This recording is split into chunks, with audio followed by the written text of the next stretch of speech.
statuses with the team right Yeah, well, it's week to week.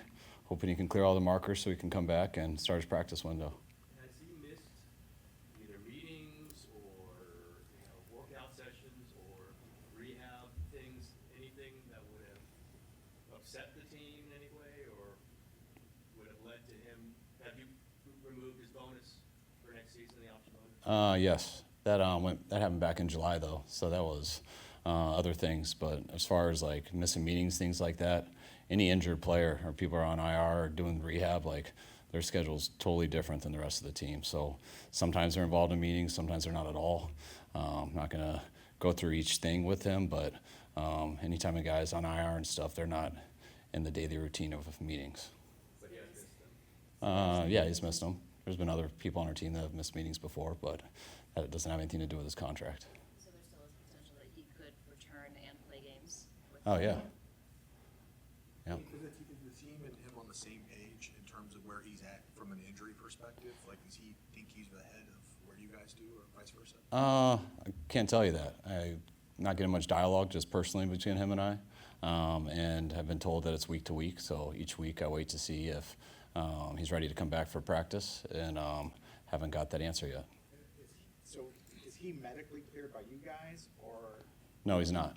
Yeah, there's still markers he's got to pass. Do you think that he's motivated? Does the organization feel that he's motivated to come back and play this season? I don't think that really matters. I think everyone might have a different opinion of that. I've known with the contract stuff that happened back in July, I knew it was going to be a while for him to come back.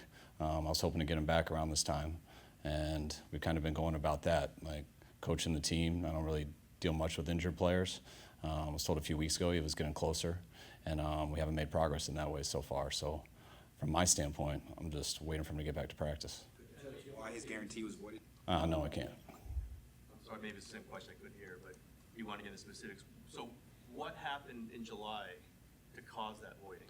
I'm not going to get into specifics of that. There was a number of things from July that, to me, is more of a business side, dealing with lawyers and stuff and contracts and stuff that is really not my area of expertise. This is a guy, obviously, the team felt, and you felt good enough to give a very large contract not very long ago. Is there disappointment that it's gotten to this with Brandon and the 49ers? Yeah, of course. I've been coaching over 20 years, and I've never been in a situation where a contract's been voided, so it was extremely unusual to me. And personally, I mean, I imagine you were very in support of him getting a new contract. We know how weird that negotiation was, but do you feel let down by the situation? Yeah, I'm not really there yet. Like, I know everyone got a lot of information yesterday. That was information that I found out in July and kind of dealt with it then. And to me, the contract stuff and guarantees and things like that is really, it's irrelevant to my relationship with the player and my relationship with our team and what we're trying to do this year. I know I went through that stuff and talked to him a lot about it back in July. But since July, it's been all about this season and hoping he would get healthy, and he's been working to get healthy, and I've been waiting for him to come back when he's healthy. Is it realistic to expect a player to come back and play once his guarantees have been voided? I don't know. I've never been in that situation, so I really don't think about that. I just think about people coming back when they're healthy. People look at that mechanism and say it's very unlikely he would be on the team next year. How likely do you view that as a possible scenario? What happened in July, to me, in my opinion, doesn't have anything to do with the future. That had to do with circumstances that, to me, were out of a coach's hand. The best way I can explain it, when it comes to business matters and lawyers and contracts and things like that. When it comes to the future of this, I would love for BA to be here. I would love for him to get healthy and get back to really helping us out and being a part of this team. We haven't had that in a little bit, and I still hold out hope that he can get there, but he obviously hasn't gotten there yet. So the voiding of his contract, we can't say in any way if it was tied to any sort of conduct or behavior from him? No, I think you can figure that out on yourself. I mean, it takes a lot of things to get a contract voided. I don't even know. Honestly, I've never dealt with that in my career. I've been in any building that's had that, so it was unusual, but that's stuff that I can't get into right now. Brandon, you had Brandon and you had Debo, both in their 20s, both highly productive players. The idea that obviously Debo's been traded and we don't know what's going to happen with Brandon after this season. Is there some sense, like, does it feel like a loss? Does it feel like something really weird happened here to get to this point? Or is it a natural occurrence? Like, how do you just, we're two really important players for this team that may not, one of them already is gone. Do you just have any sense on what's happened here? I mean, I think in Debo's case, I think it's very hard for teams in the NFL to keep two very high-priced receivers. And I think both of those guys were like that when they hit their market. So that's why you don't see that on many teams. So I think that's pretty normal. What you guys found out yesterday, or that was public, I know that's unusual, so I get all those questions about it. But that is something that happened 3 or 4 months ago, whenever that was, and something that's been completely out of sight, out of mind in terms of a contract. The only thing I've been thinking about is hoping he can get healthy and come back and play for us. I think it was early in training camp. You spoke to Brandon, being engaged, in the team meetings, being around the team. What changed? You'd have to ask him that. Is he still doing rehab in the mornings, Kyle, and then getting out of here? Is he going to meetings at all? Not meetings, but I didn't check today. I know he was at rehab yesterday, though. Is there any concern about him as a person? The story yesterday mentioned that some of the other players have reached out to him to try to kind of bring him back into the locker room. Yeah, I don't think it's the right platform to talk about concerns for a person, but concerned about all people on our team. And we do care a lot about BA, but rather not talk about that. When you were saying he was kind of engaged with the team, was that born of a conversation that the team had to have with him? And is that what sparked, or like what is the difference? You'd have to ask him that.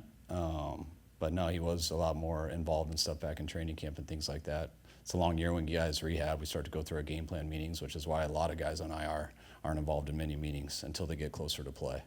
And we hope that he's getting closer to play, but he hasn't got there yet. How do you feel about just what you have going in Monday night that you've had for the last couple months in terms of the receiving corps, like essentially at full staff now then without Brandon?